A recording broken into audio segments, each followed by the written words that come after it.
ঢাকার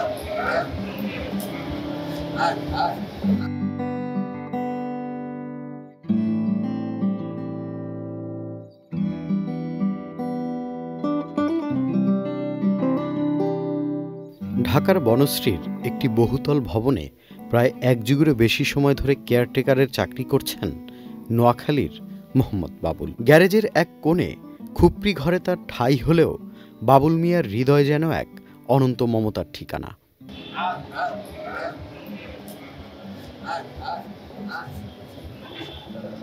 বহু বছরের এই পথচলায় তিনি হয়ে উঠেছেন বনশ্রীর এক নিভৃত গলির হ্যামিলিয়নের বাসিওয়ালা। তবে তার ডাকে ইঁদুর নয়, ছুটে আসে বিড়াল।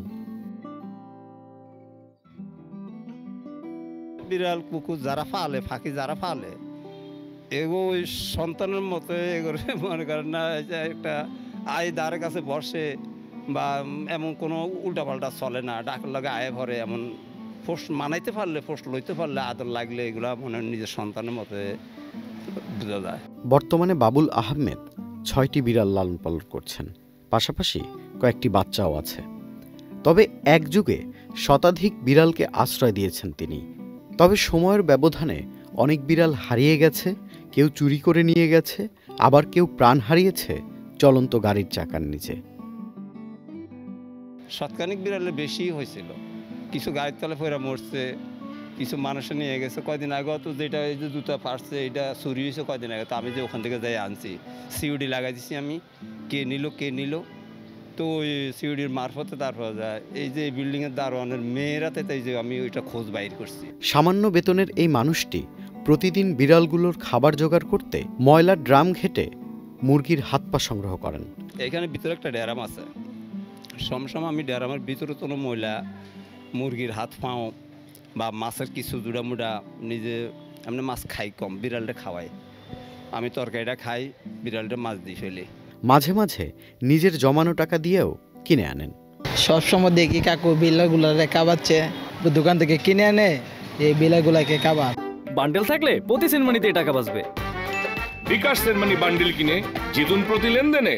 বাড়িওয়ালার দেয়া খাবার বা নিজের রান্নার মাছের অংশটুকুও দিয়ে দেন বিড়ালদের পাতে, আর নিজে খেয়ে নেন সবজি ভাত।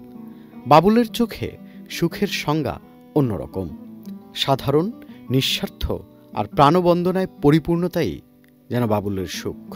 এগুলো পরে বিড়াল একটু ময়লা টলা নোংরা করে, এগুলো বলে তো নোংরা করলে তো বাথরুম করলে বা প্রস্রাব করলে এগুলো আমি ধোয়া মোছা করতে হয় আর কি। ভাড়াটিয়াদের নানা অভিযোগ, চাপ আর বিড়ালের প্রতি বিরক্তি উপেক্ষা করেই দীর্ঘদিন ধরে এই ভালোবাসা টিকিয়ে রেখেছেন তিনি।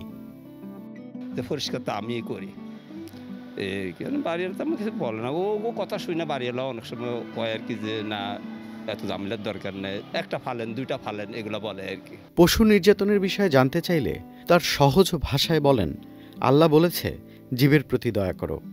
এই কথাটি যেন তার জীবনের দর্শন হয়ে উঠেছে। এইটা খারাপ লাগে কিলে, এটা তো একটা প্রাণী, একটা ফিফড়াই বলি, ফিফড়াটাও তো একটা প্রাণী, এটা মারা উচিত না। বাবুল মিয়া হয়তো সমাজের চোখে শুধুই একজন কেয়ারটেকার, কিন্তু একজন প্রকৃত মানবিক মানুষ হওয়ার উদাহরণও কিন্তু তিনি। Tanfir Limon, channel I.